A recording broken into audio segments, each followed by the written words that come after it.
नमस्कार। प्रस्तुत है मुंशी प्रेमचंद जी की कहानी ठाकुर का कुआं। ठाकुर का कुआं समाज में व्याप्त जात पात और ऊंच नीच के मुद्दे को बड़े ही मार्मिक ढंग से उठाती है और साथ ही साथ औरतों की दुर्दशा की तरफ भी इशारा करती है, जो कि गलत है। औरत चाहे किसी भी जाति की हो, सभी सम्मान की हकदार होती है। तो आइए सुनते हैं ठाकुर का कुआं। जोखू ने लोटा मुंह से लगाया तो पानी में सख्त बदबू आई। गंगी से बोला, यह कैसा पानी है? मारे पास के पिया नहीं जाता। गला सूखा जा रहा है और तू सड़ा पानी पिलाई देती है। गंगी प्रतिदिन शाम पानी भर लिया करती थी। कुआं दूर था, बार बार जाना मुश्किल था। कल वह पानी लाई तो उसमें बू बिल्कुल न थी। आज पानी में बदबू कैसी? लोटा नाक से लगाया तो सचमुच बदबू थी। जरूर कोई जानवर कुएं में गिरकर मर गया होगा, मगर दूसरा पानी कहां से आए? ठाकुर के कुएं पर कौन चढ़ने देगा? दूर से लोग डांट भगाएंगे। साहू का कुआं गांव के उस सिरे पर है, परंतु वहां भी पानी कौन भरने देगा? कोई तीसरा कुआं गांव में है नहीं। जोखू कई दिन से बीमार है। कुछ देर तक तो प्यास रोके चुप पड़ा रहा, फिर बोला, अब तो मारे प्यास के रहा नहीं जाता। ला थोड़ा पानी नाक बंद करके पी लूं। गंगी ने पानी न दिया। खराब पानी से बीमारी बढ़ जाएगी इतना जानती थी, परंतु यह न जानती थी कि पानी को उबाल देने से उसकी खराबी जाती रहती है। बोली, यह पानी नहीं पियोगे? न जाने कौन जानवर मरा है। कुएं से दूसरा पानी लाए देती हूं। जोखू ने आश्चर्य से उसकी ओर देखा। पानी कहां से लाएगी? ठाकुर और साहू के दो कुएं तो हैं, क्या एक लोटा पानी न भरने देंगे? हाथ पांव तुड़वा के आएगी और कुछ नहीं। बैठ चुपके से, ब्रह्म देवता आशीर्वाद देंगे। ठाकुर लाठी मारेंगे, साहू जी 1 के 5 लेंगे। गरीबों का दर्द कौन समझता है? हम तो मर भी जाते हैं तो कोई द्वार पर झांकने नहीं आता। कंधा देना तो बड़ी बात है। ऐसे लोग कुएं से पानी भरने देंगे? इन शब्दों में कड़वा सत्य था। गंगी क्या जवाब देती, किंतु उसने वह बदबूदार पानी पीने को न दिया। रात के 9 बजे थे। थके मादे मजदूर तो सो चुके थे। ठाकुर के दरवाजे पर 10-5 बेफिक्रे जमा थे। मैदानी बहादुरी का तो अब न जमाना रहा न मौका। कानूनी बहादुरी की बातें हो रही थी। कितनी होशियारी से ठाकुर ने थानेदार को एक खास मुकदमे में रिश्वत दी और साफ निकल गए। कितनी अकलमंदी से एक मार्के के मुकदमे की नकल ले आए।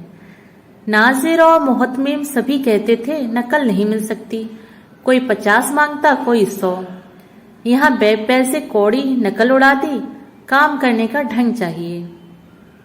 इसी समय गंगी कुएं से पानी लेने आ पहुंची। कुप्प की धुंधली रोशनी कुएं पर नजर आ रही थी। गंगी जगत की आड़ में बैठी मौके का इंतजार करने लगी। इस कुएं का पानी सारा गांव पीता है, किसी के लिए रोका नहीं। सिर्फ ये बदनसीब नहीं भर सकते। गंगी का विद्रोही दिल रिवाजी पाबंदियों और मजबूरियों पर चोटें करने लगा। हम क्यों नीच हैं और ये लोग क्यों ऊंच हैं? इसलिए कि ये लोग गले में तागा डाल लेते हैं। यहाँ तो जितने हैं एक से एक छठे चोरी करते हैं, जाल फरेब ये करें, झूठे मुकदमे ये करें। अभी इस ठाकुर ने उस दिन बेचारे गडरिये की भेड़ चुरा ली थी और बाद में मारकर खा गया। इन्हीं पंडित के घर में तो 12 मास जुआ होता है। यही साहू जी तो घी में तेल मिलाकर बेचते हैं। काम करा लेते हैं, मजदूरी देते नानी मरती है। किस किस बात में हमसे ऊंचे हैं? हम गली गली चिल्लाते नहीं कि हम ऊंचे हैं, हम ऊंचे हैं।